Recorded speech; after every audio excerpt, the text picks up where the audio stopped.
to Killer Hope, live at Sundance. I'm Ted Hope. I'm Christine Vachon. And we're here with Elizabeth Olsen, who's here at Sundance with two world premieres, Martha, Marcy, May, Marlene, and Silent House. Yeah. Welcome. Thanks. So these are your first films, Yeah. right? I filmed one movie before these two, but then that's it. 2 out of 3.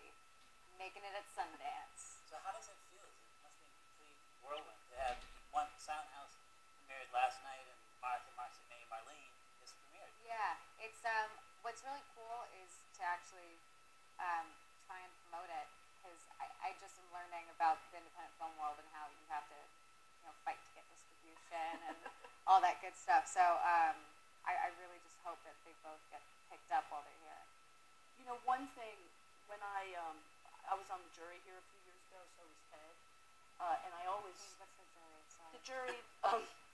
Some new. No so problem. new. No problem. The dramatic jury, meaning the people that give the prizes at the end of the Yeah, festival. the 16 films are competing. Right. Exactly. And that's the jury. Got it. Are both her movies in dramatic competition? No, No, Martha, Martha, Marcy, Marcy, Marlene. One of the things that was kind of cool about that was seeing people premiere their films, like just every day seeing like another couple of movies premiering, and how emotional everybody got. Yeah. And it got me very emotional. Was it emotional for you? It was. I kind of just felt like my feet were not on the ground. Like when I saw Sean Durkin, who's the director of Martha, Marcy, May, Marlene, I kind of like had a frolic and skipped to him. Instead, like I don't know why, like in my body, I didn't have like the ability to just walk in a straight line.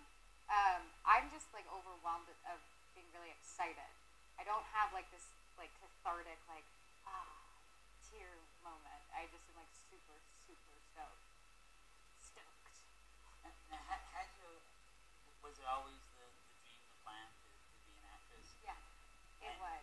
And you just started this past year, right? You got these Yeah, two leads. I started, well, I go to school at NYU at Tisch, and I went to the Atlantic Theater Company there, and it was actually through them that I started getting work, through my teachers there, because they would have me audition for understudies for whatever off-Broadway or Broadway play they were producing.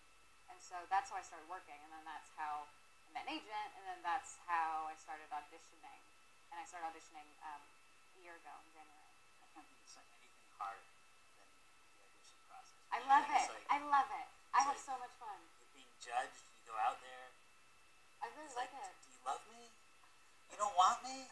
No, I can't. I mean, it's funny how so, like, cause like I guess, at some point you can just get offered parts, but I think there's something really cool about the process of like actually having to figure out how you would approach a character, and being with the casting director and the director in that room at the beginning of the process. I think is actually pretty cool, instead of just like accepting something and I'll deal with it later. I like the audition process. And just, I must confess, as I was also the executive producer of the film, when I heard that Sean wanted to cast an unknown, I was like, forget about it. We can't have her in the movie. They were well established. That's why it's so hard to get a job as those jerks, those executive producers. people like you. That's right. But I ended up working out. So And it was the audition process. It's one of the things when I think sometimes about like what's wrong with the business. Sometimes people don't want their clients to audition once you reach a level. Right. Right. Or even before they reach a level. Yeah. I mean, it's true. I agree with you 100%. It's also kind of, each time we go through an audition process, we learn more about the movie, and we learn more about the script, we learn more about the director learns all those things too, and it's a terrific process. When you get based just on offering parts, based on prior work, it does take something away from what happens between the page and the screen. Yeah. I heard that Sam Rockwell, he, even when he's offered a part, he refuses to accept it until he reads with the director. That's pretty cool. He did a reading for us, precisely that process. Yeah. And I think that's super cool. One of the things we want to talk about on the show is social media. And, obviously everybody's talking a lot about its effect on the movies that we're making, on how we're getting them out to an audience, how we're finding our audience. And I was just wondering Twitter account? No, I don't. I have a Facebook account that I did start when I went to college because it's kind of what you do to stay in touch with high school friends and to make new friends. But that's the only purpose for it. Twitter, like my friends who I think are funny, they'll like post, they'll like tell me to like look up something and I will and I'll laugh and I understand how it's helpful for branding and it's helpful for sales, but I think as an actor who's like not trying to brand themselves, and I think your work should speak for yourself and work begets work. But I also understand, the whole self-promotion thing. I don't know, it's kind of invasive in a weird way if it's not for a purpose. If it's not like to promote a film, if it's that they have, some people are branding themselves these Well, days. I had a film recently that got financed partially because members of the cast had built such a large following. They didn't have foreign value, as it used to be phrased. That they hadn't done movies that played overseas to large audiences, but they had millions of followers. People said, "Wow, that could be worth something." Yeah. You bring people in to the audience, and I also always think about the way audiences change and engage with movies. We used to all have a passive experience where we'd sit back and just, let the film be directed in front of us. And as fun as that is, I think people also want to be able to participate, in culture and media. To remix it for themselves, to have some way that they can enter in. And sometimes it's precisely that, peek behind the curtain. Saying, man, it's really hard. I'm terrified of getting this role. I'm terrified I won't get this role.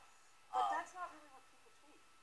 I mean, people tend to tweet, when I followed your tweets on Super, you never tweeted stuff like, man, we lost the light, and the actress wouldn't come out of her trailer, or, you just tweeted like, great day! I wasn't And quite lunch that. was fantastic! No, I did not Yes, do you anything did. like that. I said how many setups we were getting. I do see why it is important now, and I do understand. It's just, I don't know.